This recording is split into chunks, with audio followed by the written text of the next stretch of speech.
Hola a todos, bueno, buenas tardes, bienvenidos a esta séptima clase de la diplomatura de acné, rosácea y estados relacionados. Eh, Hoy va a hablar el profesor Carlos Montealegre de formas clínicas de acné, no, digamos, no de la mujer adulta. El doctor es médico y cirujano, especialista en dermatología y epidemiólogo, las dos de la Universidad de Antioquia, de Medellín, es diplomado en inmunodermatología, es profesor de dermatología, miembro del comité de grupo de expertos de acné y rosácea de Colombia, presidente de la Asociación Antioqueña de Dermatología y miembro de la American Academy for the Advancement of Science y de la Asociación Colombiana de Dermatología y Cirugía Dermatológica.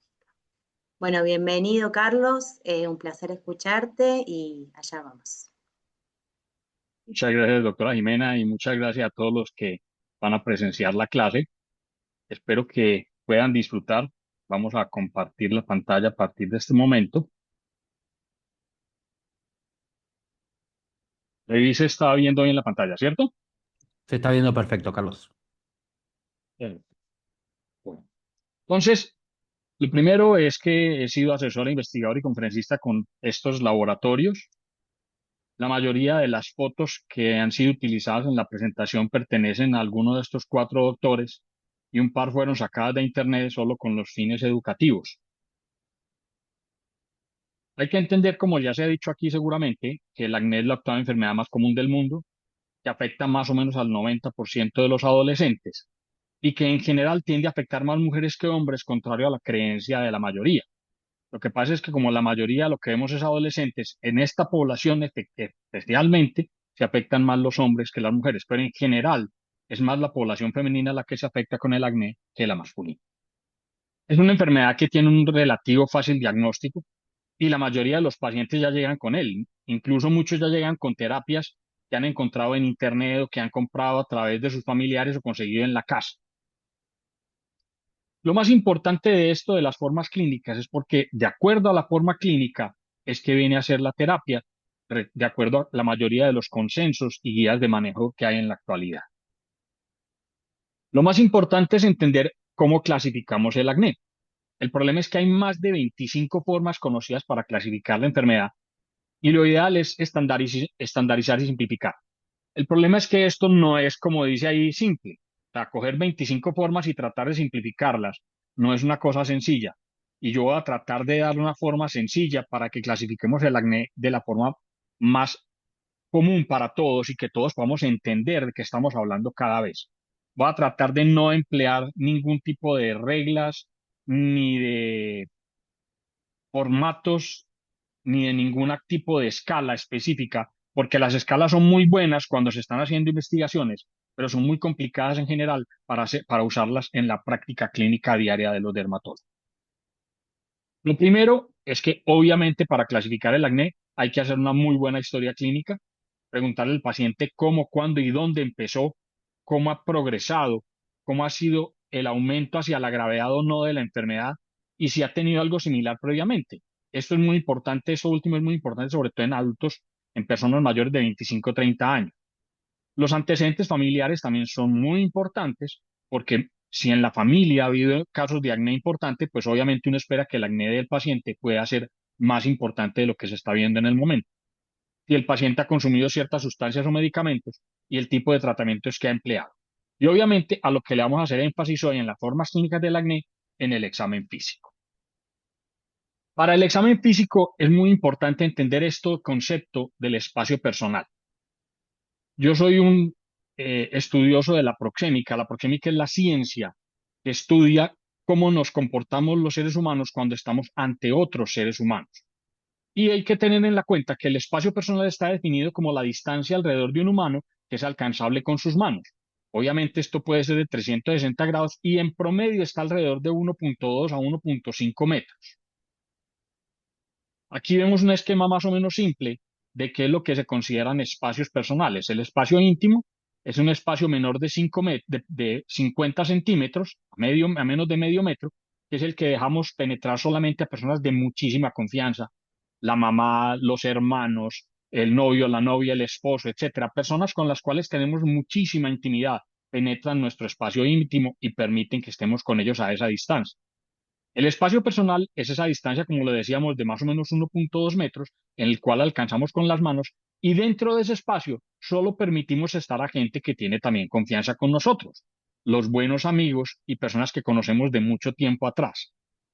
De resto, ya todo lo demás son el espacio social, que está entre 1.2 y 4 metros, que esta es la parte en que yo más énfasis le hago a los pacientes para que aprendan a verse, porque muchas veces los pacientes llegan con preguntas acerca de lo que están viendo en su cara y muchas veces los dermatólogos no vemos casi nada. Y cuando se trata de acné muy leves, no vemos casi nada realmente cuando vemos los pacientes a la distancia social. Y hay que enseñar a la persona que a esa distancia casi nadie les va a ver nada. Y lo más importante es, la mayoría de los humanos, cuando estamos frente a otros, preferimos guardar esa distancia social. Es una de las razones por las cuales, por ejemplo, nosotros damos la mano para saludar.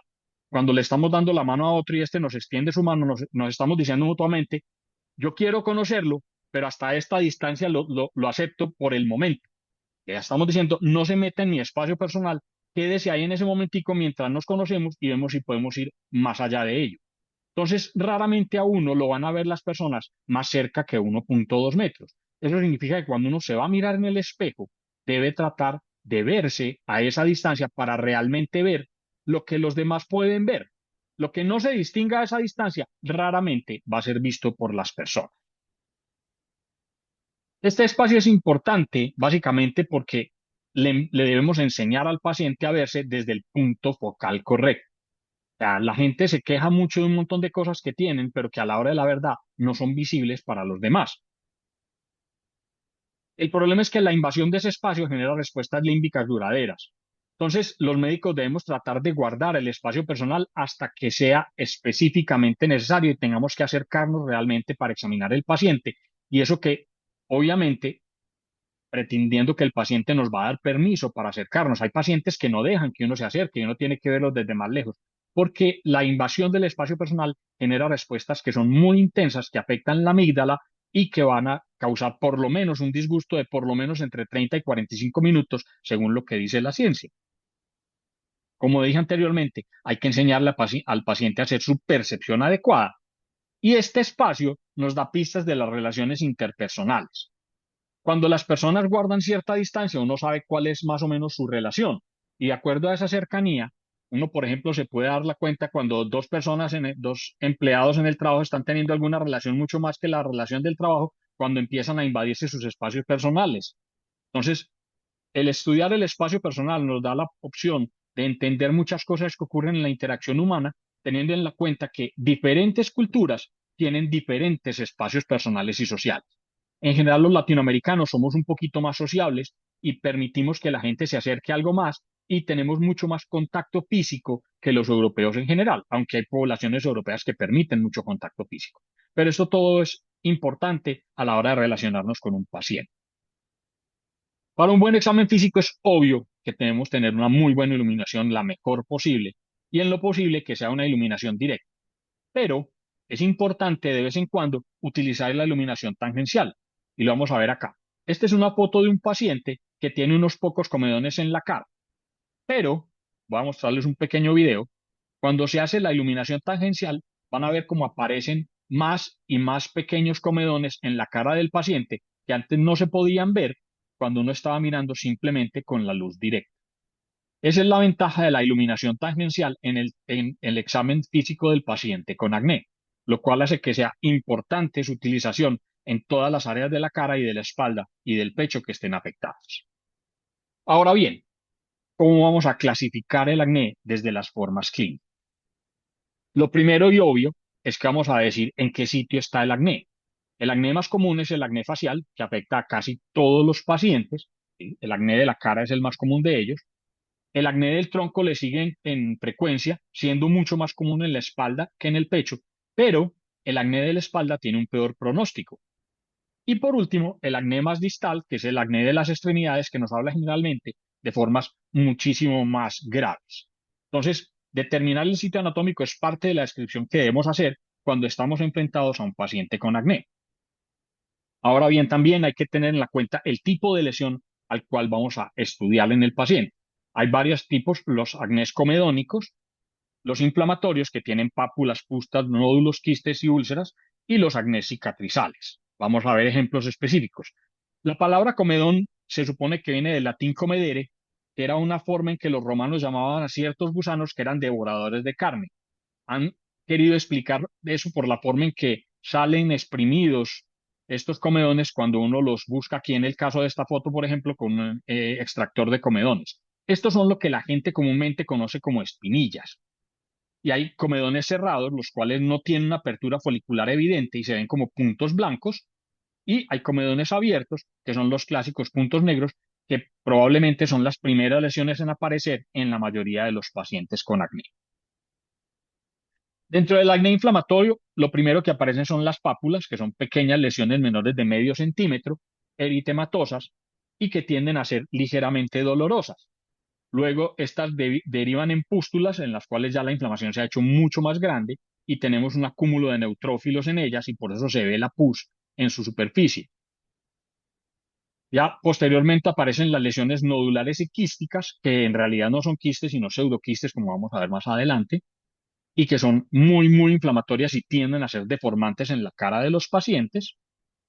Y por último, las lesiones ulcerativas, que son de formas muy graves del acné. Entonces, la gravedad va desde las pápulas hasta las úlceras. Entonces, según el tipo de lesiones, el acné inflamatorio, perdón, me pasé una foto. Sí. El acné inflamatorio, eh, las lesiones populares son las primeras lesiones eritematosas, producen dolor leve, y lo más frecuente es que la gente las conoce como barros ciegos, lo cual es que el paciente trate de reventarlos, escoriándolos y produciendo este tipo de lesiones que vemos con mucha frecuencia en nuestros pacientes adolescentes y jóvenes. Cuando ya aparecen las pústulas, tienden a ser la evolución de las pápulas, es lo que la gente ya conoce como barros, y están propensas a progresar aún más, pero a la expresión tienden a salir con más facilidad que las pápulas.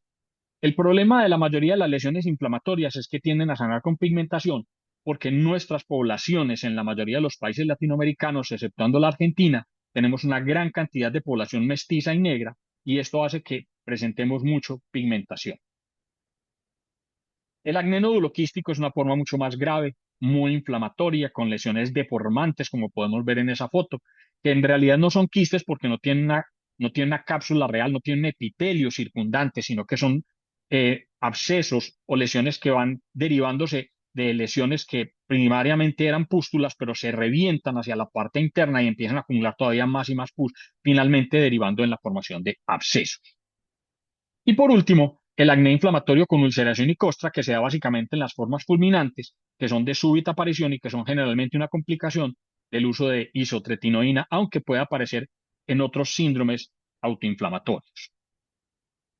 Por último, el acné cicatrizal, que tiene diferentes tipos de cicatrices. Las cicatrices atróficas, que tenemos tres formas: las formas de picahielo, las formas de cajonera y las formas de rollito. Aquí vamos a ver en la foto, podemos ver claramente, esto sería una cicatriz en cajonera, vemos que es como un cajoncito, esta sería una cicatriz en picahielo, esta vendría a ser otra cicatriz pequeña en cajonera, y la mayor parte de las cicatrices que tiene este paciente es en picahielo. Pero aquí vemos claramente, esto es una depresión, esta es otra depresión, estos son lo que llamamos cicatrices en rollo, que son depresiones finales de la piel. Por último están las cicatrices hipertróficas, de las cuales las más conocidas por todos son los queloides, que vemos comúnmente en las zonas de los hombros y la espalda de nuestros pacientes con acné. Ahora bien, otra forma de clasificar la parte clínica del acné se da según la gravedad. Lo podemos clasificar en 5 formas: muy leve, leve, moderado, grave y muy grave. ¿Qué es un acné muy leve? Como el que veíamos en el paciente de la primera foto.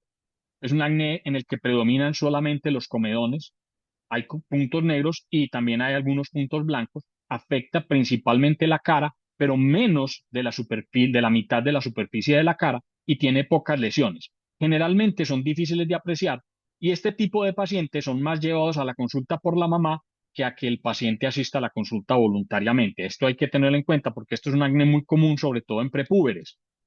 Entonces, es frecuente encontrar este tipo de pacientes en niños de entre los 9 y los 12 años que son llevados por su madre porque les están empezando a ver este tipo de lesiones y se preocupan mucho por lo que pueda pasar en el futuro. Y aquí es donde entra la parte de los antecedentes familiares como algo muy importante para saber cuál puede ser el pronóstico de este tipo de pacientes. El acné leve es el que afecta menos de la mitad del área de la cara, pero ya empiezan a aparecer lesiones inflamatorias, generalmente menos de 5 pápulas o pústulas en la cara del paciente y bastantes comedones se puede definir como un acné leve. Eso sí, siempre que afecte menos de la mitad de la cara. Entonces, mire que son parámetros que son simples, no son complejos para definir qué es un acné leve ni qué es un acné muy leve. El acné moderado es aquel que afecta más de la mitad del área de la cara pero también puede afectar el pecho. Cuando encontramos afectación del pecho o del tercio superior de la espalda, ya es un acné moderado, independiente de que tenga o no tenga lesiones en la cara. Generalmente es un acné mixto, en el cual encontramos también lesiones papulares y pustulares, pero ya son más de 5. Entonces, si encontramos más de 5 pápulas o pústulas en la cara del paciente, también podemos hablar de acné moderado. Y si se presentan cicatrices, son ocasionales y normalmente son menos de 5 de ellas. Aquí vemos clásicamente una paciente que tiene acné moderado, tenía lesiones en la cara y tenía lesiones en el pecho.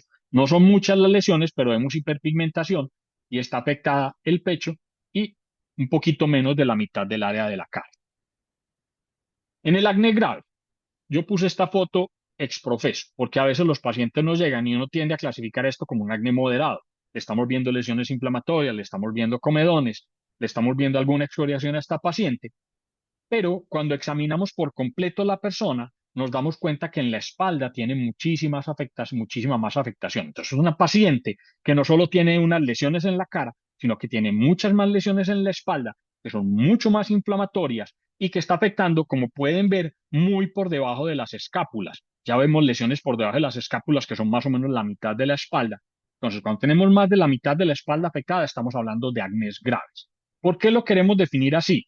Porque los acnés en la espalda tienden a requerir manejos muchísimo más agresivos porque son de mucho más mal pronóstico y tienden a dejar más cicatrices que los otros acné. Ya en este pueden aparecer nódulos o quistes. Si en la cara de un paciente aparecen nódulos o quistes, ya estamos hablando de acné grave también. O sea, aquí vemos a la paciente con sus dos componentes, el facial y el de la espalda.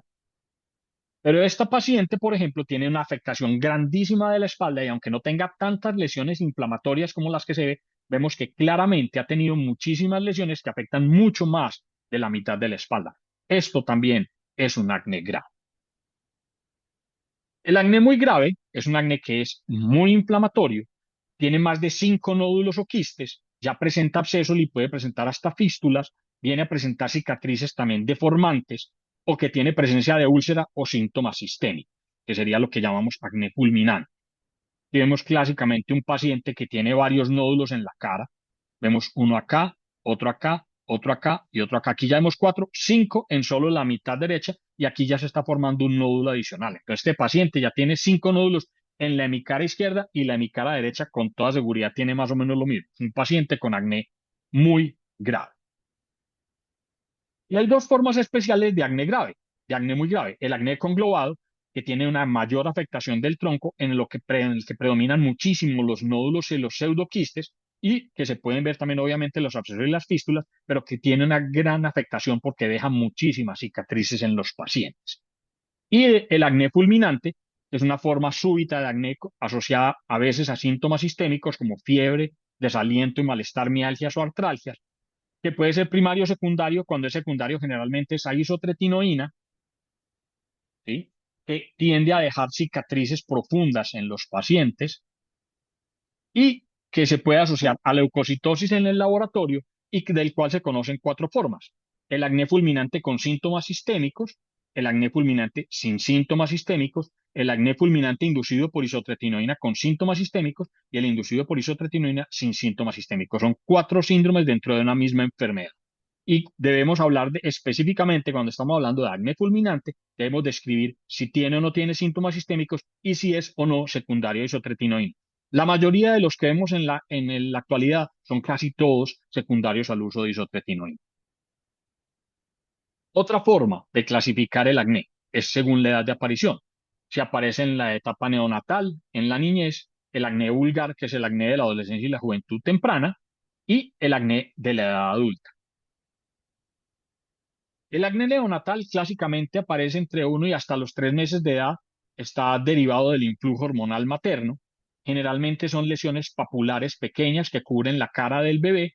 Es más frecuente en niños que en niñas y afecta más que todo la cara. La cuestión es que este acné es autorresolutivo. Aquí vemos este bebé más o menos a los 5 meses de edad, el mismo bebé, a los 5 meses de edad ya no tenía ninguna lesión porque se pierde el influjo de las hormonas maternas y en la mayoría de los casos no requiere tratamiento, solo requiere calmar a la mamá al respecto de la enfermedad. Ocasionalmente, si el paciente presenta lesiones muy inflamatorias, lo cual es muy raro, se puede intentar hacer algún tipo de terapia. En la niñez hay dos tipos de acné. El acné infantil, que podríamos decir que empieza entre los 6 meses y los 7 años, y el acné prepuberal. El acné infantil es extremadamente raro. Es muy ocasionalmente visto por dermatólogos pediátricos y los dermatólogos en general no vemos mucho acné infantil, es bastante raro ver acné infantil y el que cuando uno encuentra un acné en un niño que tiene menos de 7 años, pues debe sospechar inmediatamente algún tipo de trastorno endocrino y se deben hacer los exámenes correspondientes. El acné prepuberal puede estar asociado a pubertad precoz.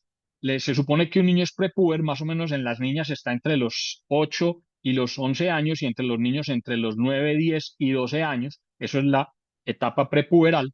Lo que pasa es que cada vez es más frecuente, al igual que es cada vez más frecuente ver un desarrollo temprano de los niños y de las niñas, lo cual no estamos todavía completamente en capacidad de explicar por un montón de cosas, pero parece que tiene que ver con que tenemos una alimentación mucho mejor en nuestros pueblos y tenemos la posibilidad de que los niños se desarrollen un poco más rápido, aunque hay muchas cosas en el ambiente que parece que tuvieran que ver con esto.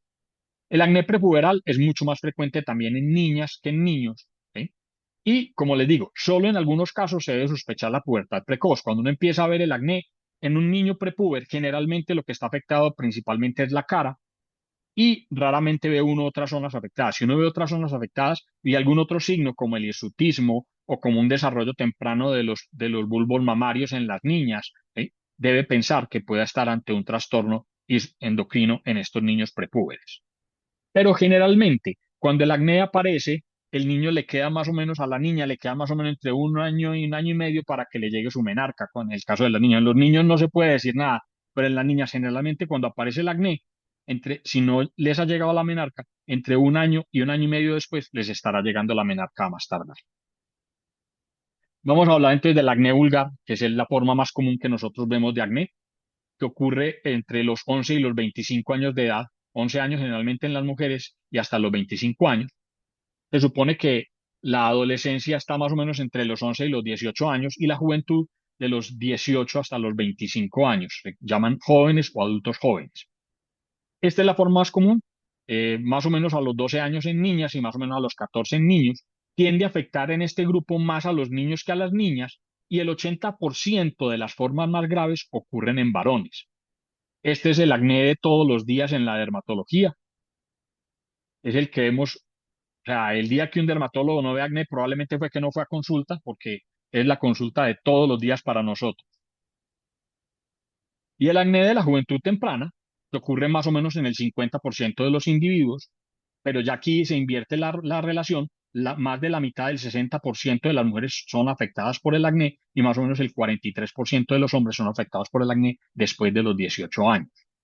Las mujeres aquí son más predominantes, pero los hombres siguen teniendo las formas más graves en el acné vulgar.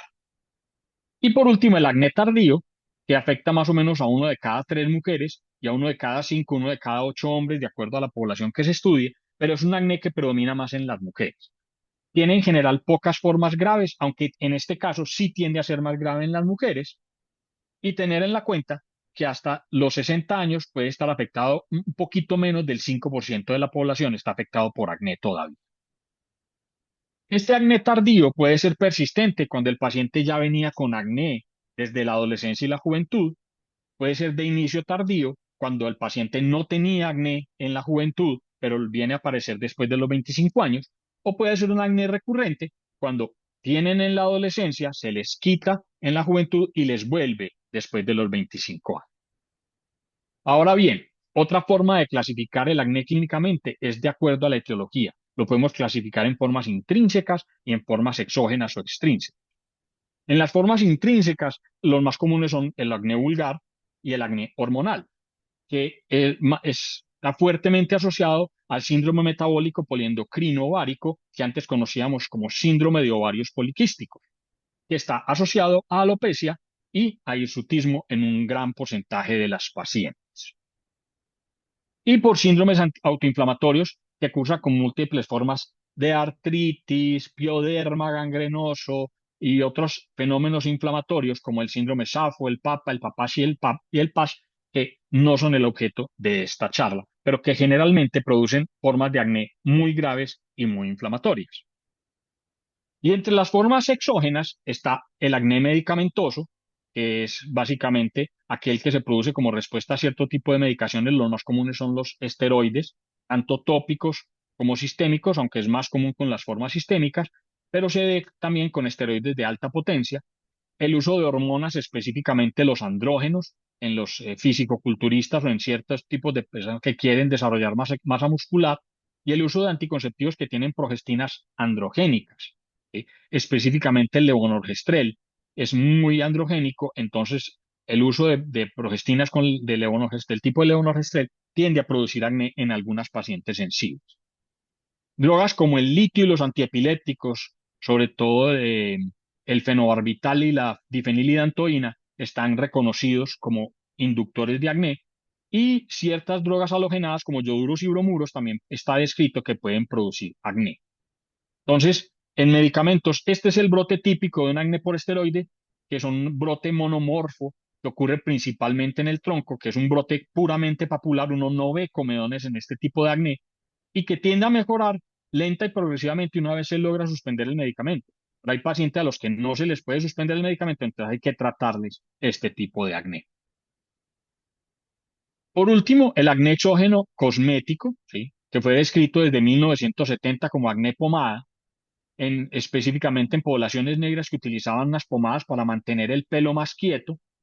Se vio que era un acné que tendía a ser más comedónico y que afectaba generalmente las zonas periféricas, las zonas de la frente y las zonas aquí en las zonas de las patillas, como vemos ahí en la foto, y que se describió por oclusión de la unidad pilosebácea debido a estos productos.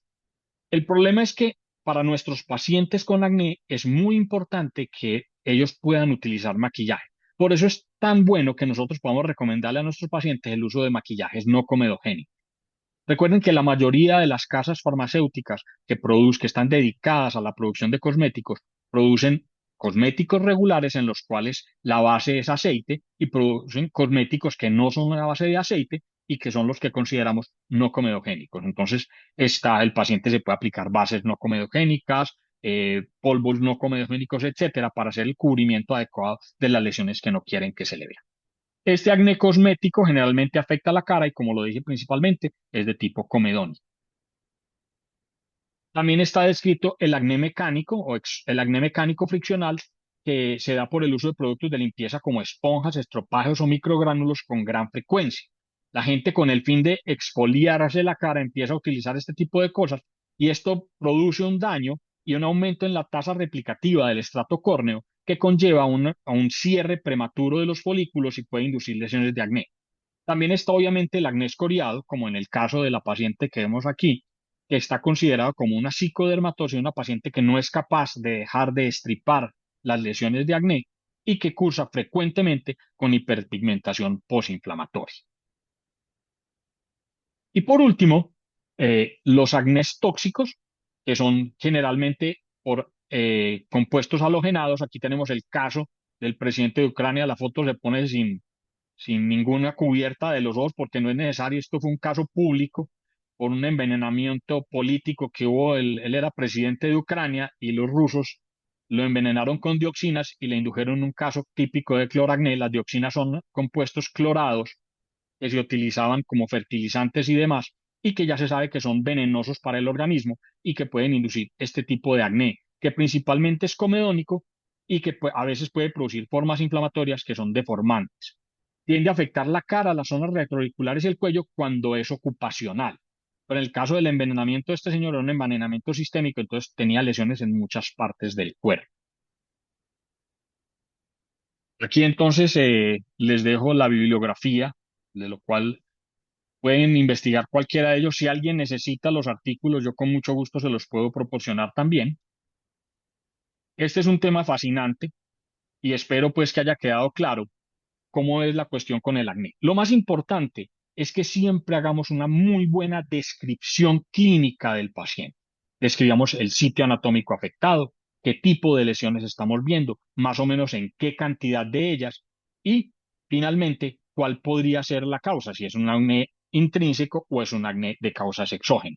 Estas son las cosas que tenemos que hacer para poder definir cuáles son las formas clínicas del acné.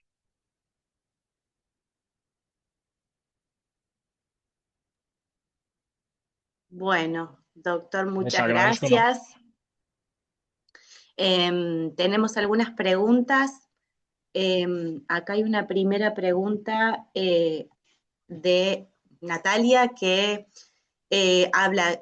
dice, si se considera leve o moderado cuando existen solo un paciente con comedones, ya sea abiertos o cerrados, pero que abarcan toda la superficie del rostro, espalda y pecho. ¿Cómo lo consideraría? Si afecta más de la mitad de la cara, ya es un acné moderado per se. Si afecta solamente el tercio superior de la espalda, también es un acné moderado, pero habríamos que ver el tipo de lesión específica al que estamos considerando. Si en la cara el paciente tiene muchos nódulos, entonces probablemente nos vamos a enfrentar a un acné que no es moderado, sino grave. Porque también recuerden que para definir el acné grave es aquel que tiene más de 5 nódulos. Entonces, si en la espalda el paciente tiene más de 5 nódulos, entonces va a ser un acné grave. Y tenemos que contar, si tiene 2 en la cara y tiene 4 en la espalda, tiene 6 nódulos, también es considerado un acné grave. Entonces, es una combinación de factores lo que nos va a decir realmente si el acné es moderado o es grave. ¿Sí? No es solo el sitio afectado o el tipo de lesiones que estamos encontrando. Siempre debemos tratar de buscar esa combinación de datos entre el número de lesiones, el tipo de lesiones y el número de zonas afectadas. Claro. Qué interesante lo de la proxémica, que a veces uno lo ve en el tema del consultorio, ¿no? Que sobre todo ¿Sí? pacientes que son como muy exigentes o que tienen a veces una dismorfofobia o bueno, eh, digamos, quieren verse como si estuvieran con un filtro de Instagram puesto todo el tiempo y Sí, realmente sí. por ahí cuando llegan uno no ve lesiones y después hay que ser muy minucioso para empezar a encontrar algunos comedones que quizás para ese paciente representan mucha gravedad, entonces también a la hora de clasificar eh, una cosa es lo que nosotros podemos llegar a objetivar y otra cosa es lo que también representa desde el punto de vista de la calidad de vida o la alteración para el paciente, ¿no? Eh, Yo al respecto siempre tengo una cosa que le digo a mis pacientes específicamente, y es, y se lo digo prácticamente a todos los pacientes con acné. Yo entiendo que para él estar allá al frente mío significa que lo que tiene es importante. Y desde ese punto de vista, lo que él tiene para mí tiene que ser importante, independiente de que yo le vaya a dar una clasificación como leve, moderado, grave o no. O sea, independiente de la clasificación médica que la tengo que hacer yo siempre debo pensar que para ese paciente ese acné es importante por el solo hecho de estar enfrente mío. Y yo le debo tratar de asegurar al paciente que independiente de cómo yo clasifique su acné, mi objetivo va a ser tratar de quitarle el acné, de que no tenga ninguna lesión. El objetivo terapéutico en el acné es que el paciente no tenga lesiones y si es posible y si tiene alguna secuela, tratar de en el largo plazo corregirle la secuela. Y eso le tiene que quedar claro al paciente porque nosotros siempre debemos hacer la clasificación. Entonces el paciente va a preguntar, no es que cierto que es muy horrible el acné, tengo que dar una opinión como médico y tengo que darle, no, desde el punto de vista médico tu acné no es muy horrible, pero eso no tiene nada que ver con lo que tenemos que hacer, porque en últimas es, mi objetivo es quitarle lo que él tenga, así sean 2 espinillas nomás. O sea, que él tiene 2 espinillas. Si eso es lo que lo tiene preocupado, yo trato de que se le quiten esas 2 espinillas y que no tenga nada. Y como bien lo mencionaste, con respecto a estos pacientes dismorfofóbicos que cada vez son más frecuentes por esto de las redes sociales, es muy importante y siempre me tomo el tiempo de enseñarles la distancia a la cual se deben ver en el espejo para que entiendan qué es lo que se ven. Porque cuando yo enfrento al espejo al paciente y él no se logra ver las lesiones, yo le digo, mira que es que ni tú mismo te las ves. Y porque cuando la gente estira, uno simplemente le pone que estire la mano y a esa distancia le pongo el espejo y le digo, cuadra el espejo para que se vea la cara, pero no sé hacer. Dígame cuántas lesiones de las que usted me dijo se está viendo. Y la mayoría de la gente cuando no tiene muchas, no se ve casi nada. No, pues casi no se ven. Así es como te ve la mayoría de las personas a las que te vas a enfrentar en la vida. Y la gente a la que uno le permite que se acerque más, probablemente no le importa mucho que uno tenga uno o dos comedones porque no están interesados en ese tipo de lesiones a la hora de acercársele a uno más. Entonces, es importante hacerle entender a la gente ese tipo de conceptos porque le van a ayudar un poquito a soliviar ese tipo de temores y de problemas que estamos manejando ahora de tipo psicológico. Sí, la verdad que sí, es un muy buen tip de consultorio. Acá hay otra pregunta también de Natalia, que dice, si en el caso del acné exógeno, donde no hay comedones, bueno, si no sería clasificado como una reacción acneiforme, en este caso el cloracné o los acné por hidrocarburos. Y obviamente el acné por esteroides es una reacción acneiforme, pues no es específicamente el acné vulgar, lo podemos decir que es una reacción acneiforme y tiene toda la razón en el concepto. Lo que pasa es que cuando yo estoy viendo un paciente que tiene, por decir algo, tiene un pénfigo vulgar y lo estoy tratando con esteroides y se me llena de lesiones inflamatorias en el pecho, pues no tiene ningún sentido decir el paciente que no tiene nada, o sea, tiene algo. Yo le puedo decir, es un problema de acné por el esteroide y no tengo ningún problema en decirle que es un problema de acné por la medicación. Y en ese caso se lo tengo que tratar porque no se lo voy a poder quitar. Yo trabajo aquí en un hospital en el que vemos ese tipo de pacientes con frecuencia y les tenemos que mantener esteroides durante meses. Entonces, obviamente, tenemos muchos casos de acné por esteroides, de reacciones acneiformes de este tipo. Ahí vi que había otra pregunta con respecto Sí. a la biotina. Sí, acá si la inflamación igual precede a la comedogénesis y si la biotina causa acné. Dentro de los conceptos actuales de la etiopatogenia del acné, es claro que la inflamación está precediendo la mayoría de las veces la comedogénesis, y ese taponamiento folicular está precedido en la mayoría de los casos por una microinflamación local en el linfundíbulo folicular y probablemente eso desarrolle la comedogénesis en últimos. Con respecto a si la biotina o no da acné, lo que tenemos claro es que la mayoría de las vitaminas del complejo B tienden a ser acnegénicas, pero la más acnegénica de todas que está descrita es la vitamina B12 y no tanto la biotina. Sí. Bueno, Jenny Vargas, buenas tardes, doctor. Una consulta para el registro de la historia clínica. ¿Qué clasificación le parece más factible para ver la evolución? O si hay algún score que pueda servirnos. A mí me gusta mucho la escala desarrollada por Jerry Tan. En este momento se me olvidó el nombre de la escala. Creo que SAD, creo que es que así es como se llama la escala de Jerry Tan, que yo no la uso. O sea, yo normalmente lo que hago es una descripción muy fina de lo que estoy viendo en mi paciente y cuando vuelvo a ver el paciente, pues lo primero que hago es siempre preguntarle cómo te estás viendo, porque ese va a ser mi primer filtro. Y la segunda pregunta que le hago es cómo te están viendo los demás, porque normalmente cuando están expuestos la gente les va viendo el cambio y uno lo ve, o sea, uno ve que el paciente cuando está siendo bien tratado se le ve el cambio y los demás lo notan. Entonces, lo importante siempre es hacer una muy buena descripción. Uno también podría utilizar el IGA como una escala para utilizar rápidamente. Es una escala rápida que no requiere mucho esfuerzo para hacerse, pero tiene malas definiciones en los bordes. O sea, en esos cambios limítrofes a veces se quedan corticos para uno ver variaciones, porque como son tan pocos los niveles de la escala, es muy poquito lo que uno puede ver. Uno puede ver un paciente con un IGA 2 y a los 3 meses verlo con un IGA 1.5, pero no es ni uno ni es dos, entonces se queda uno cortico en decir cuál de los dos es, porque el 1.5 realmente no existe. Entonces, ese es el problema que yo le veo a la mayoría de las escalas del acné.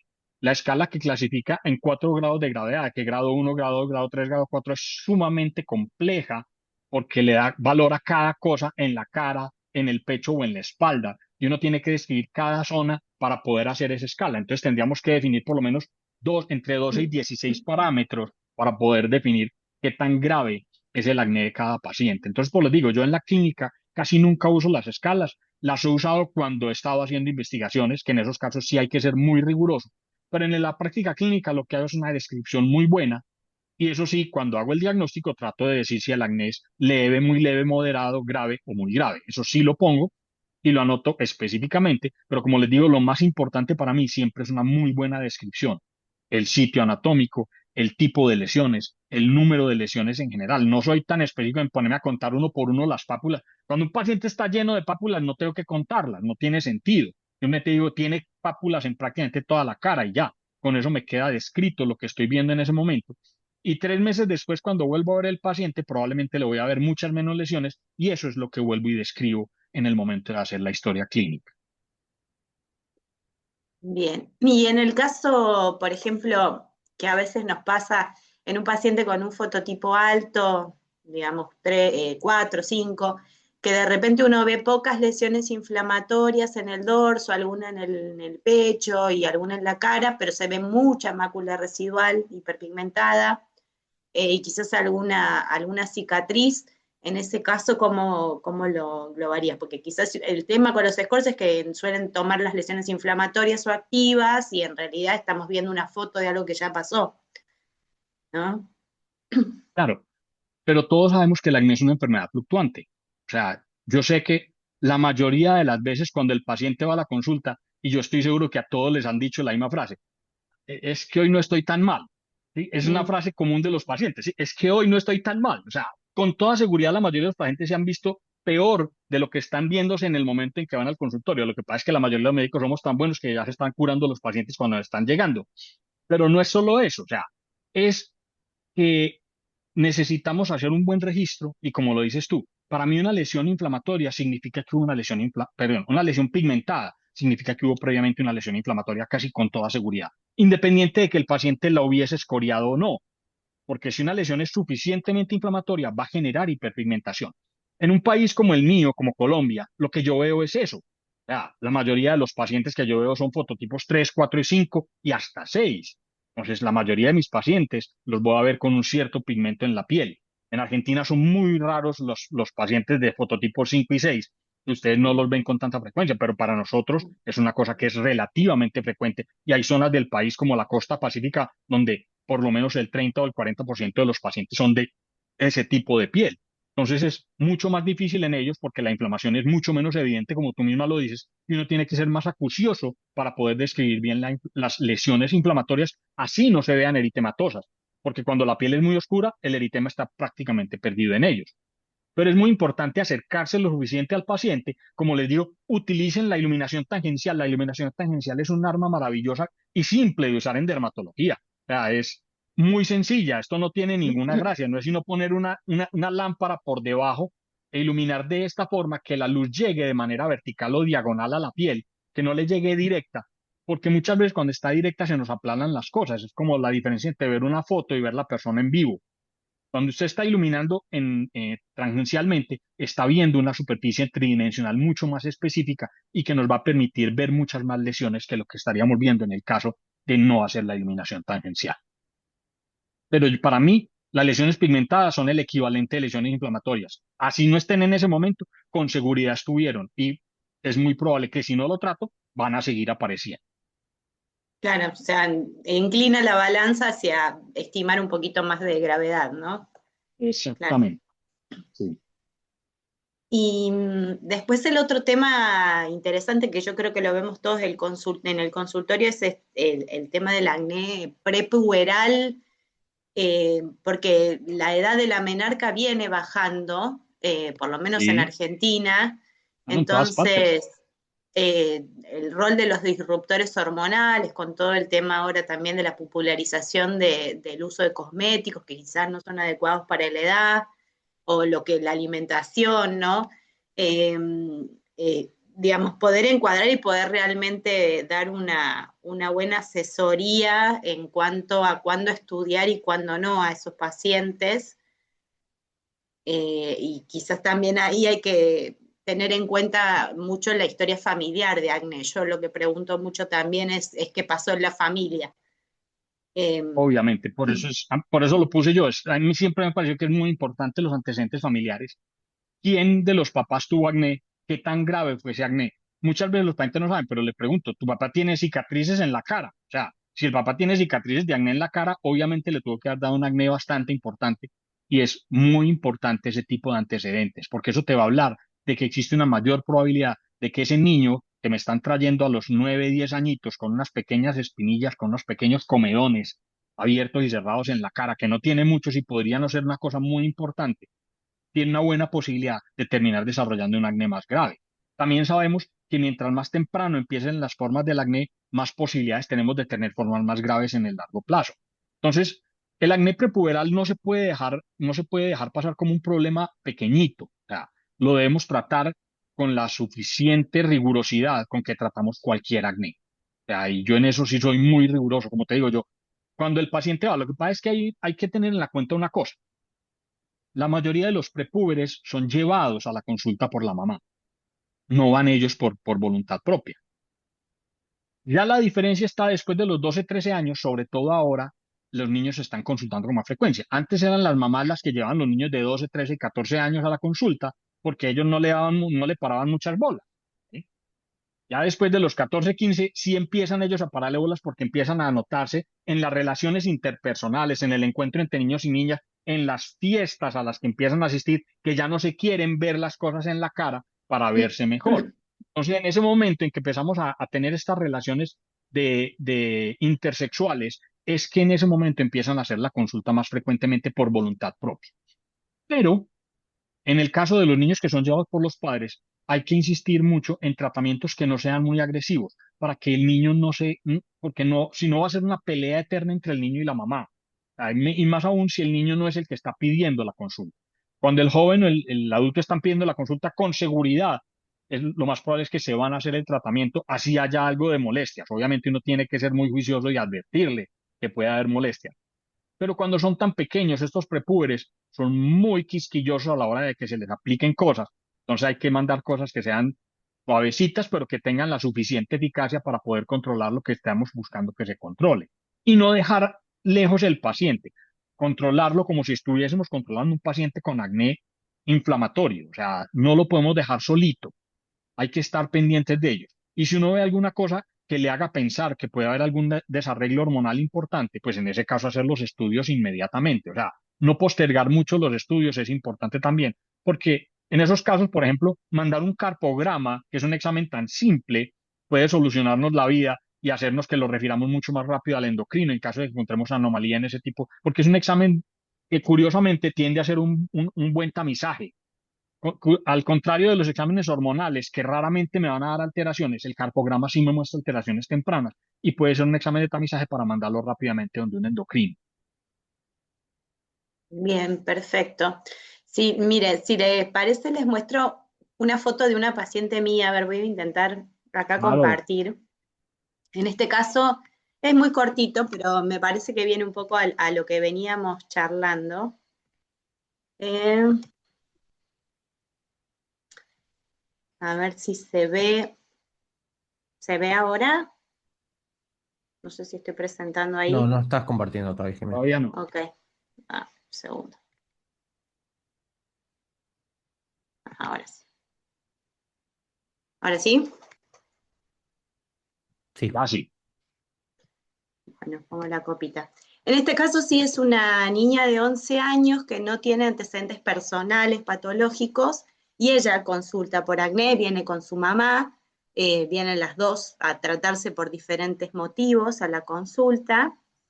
Y justo cuando vino fue en el verano nuestro y nos contaba que se iba de vacaciones en 7 días a Brasil, que eso también limita un poco, si bien no vamos a estar demasiado hablando del Claro. tratamiento, pero la realidad es que quería saber un poco, la traigo a colación de qué tan agresivos somos con esto, ¿no? Fíjense, bueno, ahí justamente cuando yo le pregunto, tanto su papá como su mamá tuvieron antecedentes de acné.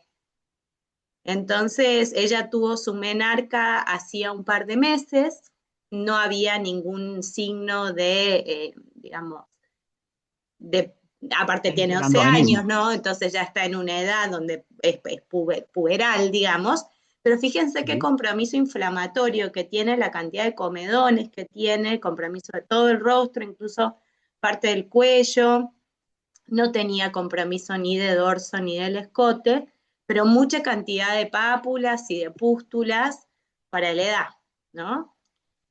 Y de Eh, acuerdo a lo que hemos dicho, sí, entonces, bueno, un poco me parece que quizás viene, que está bueno no, para perfecto, charlar. ¿Qué hacemos perfecto. con esta Eh, paciente? entonces, ya dijiste muchas de las cosas sobre las que la debemos interrogar. O sea, pues obviamente sobre los papás, eso es fundamental. ¿Sí? Lo otro, que se va de vacaciones, es muy importante, porque hay que ver qué tanto tiempo va a estar expuesta, porque si se va para Brasil, se va es para la playa casi con toda seguridad, no creo que se vaya a ir a meterse en la selva del Amazonas normalmente, aunque si se fuera para la selva del Amazonas también va a recibir bastante sol en la mayoría de los casos, ¿sí? Sí.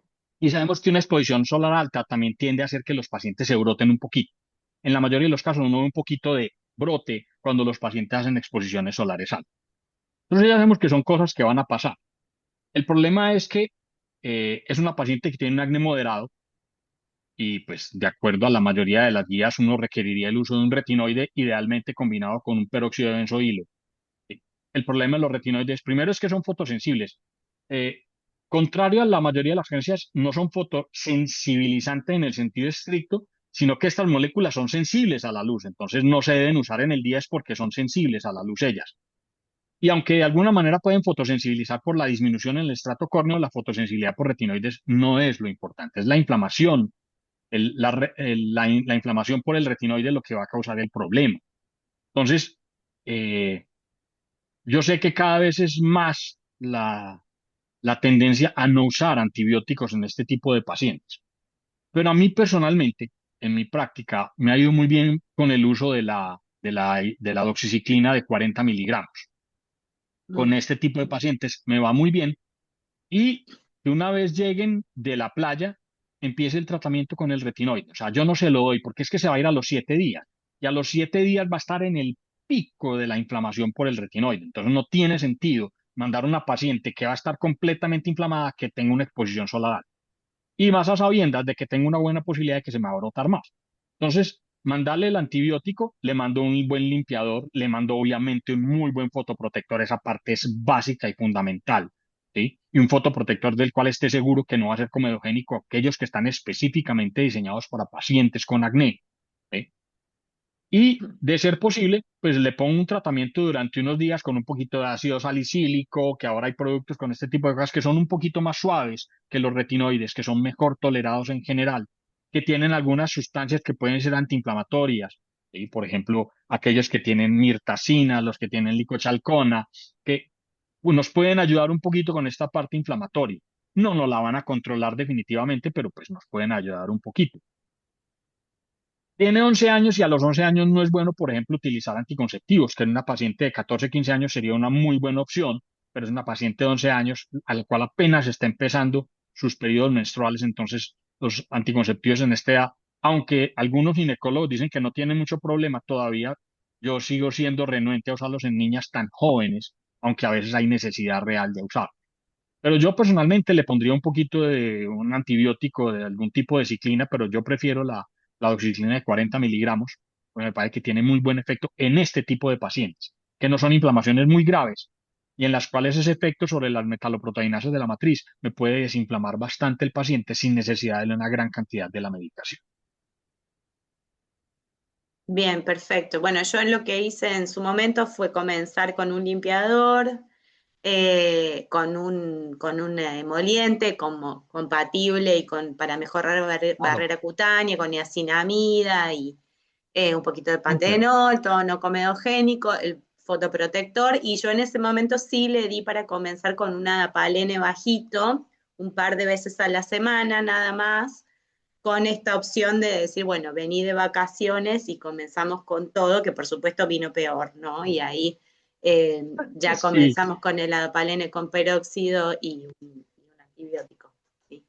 Pero bueno, a veces el tema es con estas pacientes que uno quizás a veces le da, las vemos más tan chiquitas y para empezar a medicar vía oral, pero yo creo que esta chica en algún momento va a ser candidata a isotretinoína, porque está comenzando con tan joven, con tantas lesiones inflamatorias, tal vez no ahora, pero en algún momento de su adolescencia termine con isotretinoínas probablemente. Sobre todo por el antecedente de los padres, Sí, es que es muy importante. Le empezó muy temprano, tiene muchas lesiones inflamatorias, pues no son las más grandes de todas, pero tiene muchas pápulas inflamatorias, ¿sí? Y tiene ese antecedente de los padres. Entonces, yo soy incluso más agresivo. Yo cuando empiezo, yo les empiezo con el Epiduo, pues vamos a ponernos aquí con las cosas. La adapalene con peróxido de sodio, la adapalena 0,1, que no es tan fuerte, pero sí irrita.